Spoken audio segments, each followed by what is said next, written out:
as well. We all know that there are genocide take place in Sri Lanka and many innocent people die over there. And myself, I think, very bad to know about it. And my writings are always with Tamil people and Tamil community.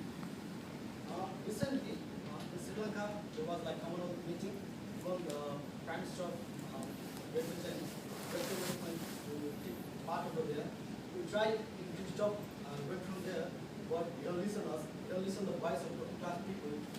And not only he went there, he just sent the propaganda over there, just like we want to write the voice for Tamil people and something like that. He just want to show like elephant has like two teeth. He just want to show like one chewing teeth and just one for the swing. Exactly, he did the same thing. He says that he's gonna speak, he's gonna write the voice for Tamil people, but he don't. In fact, he don't did that. How he can write the voice of Tamil people by shaking the hand with the Tamil president? You have to think about it. And even if you was really think about the Tamil people, you're not supposed to go and attend that meeting. Even when there is a party, he writes a voice or he spread like some news in the media that, but to send throw the stone sitting inside the house made by the glass. What does it mean that? He didn't accept that he did crime. Even he didn't have to accept, we all know that he did the crime. But he got like another proposal of things that even he did the crime. He said that even he's not the only one who did the crime. Even the Britain is doing crime, even the US is doing crime. So what's the problem? We are in ruling class, we are in power, we can do whatever we want. We don't have to follow the regulation. We can do whatever we want for ruling class people. Does that bring a sense? Does that the process of democracy? Of course not. That's not the democracy. If you talk about Britain, well, Britain doesn't have the history of equality. I have very due respect to all the British citizens and all the ruling class of Britain, but I have to say that even Britain doesn't have the history of equality. Even we are fighting from like more than 30 years for the equality of Gorkhas. When recently there was a Hungary strike for equality of Gorkhas, on that time we have been fighting for that. Even if you go to the history of Nepal, even we haven't lost that much people. We have been fighting for Britain. Gorkhas have been lose their life. More than 4,000 Gorkhas have lose their life for fighting for Britain. Even the Britain government doesn't want to give equality, equal right to the Gorkhas and the British soldiers. So I want to say, and I want to challenge the British government: don't ignore these things and don't play with those class people. This meeting is really very important in sense of regional politics as well. I can see all the participants from Pakistan, India, Sri Lanka, myself from Nepal as well. We are not only from the same region, we are from we have much more thing in common. We have to fight for all our democratic rights, we have to fight for right for self-determination and much more.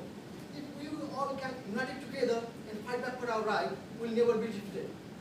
And another thing, all the class of our region can unite together and fight back for our, we can transfer our society into socialist society or better society. Only that things can bring peace in our region. Or that can be the milestone for all the world, and that can bring the peace in the world. Now I like to talk about my current situation of Nepal.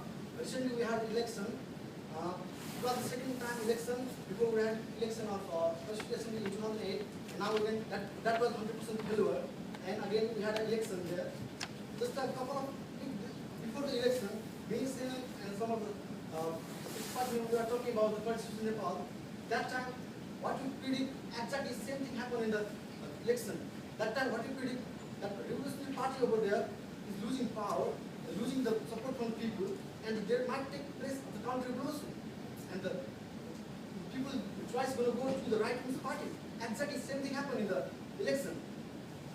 Now, I can say they might make the constitution, but I can guarantee that they never going to make the constitution actually the need of the people, actually the need of the working class people.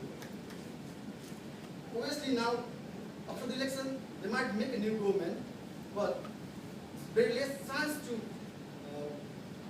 I can say, by the experience of Nepal or by the history of Nepal, they never going to solve the problem of Nepalese people. What they going to do? They didn't have the current strategies to solve the problem. They didn't have the current organization to solve the problem. So what they're going to do, we have this problem, we have this problem, we have this problem, they will write the problem and they will say, okay, we have this problem, we don't have that state to solve the problem and this problem is unsafe.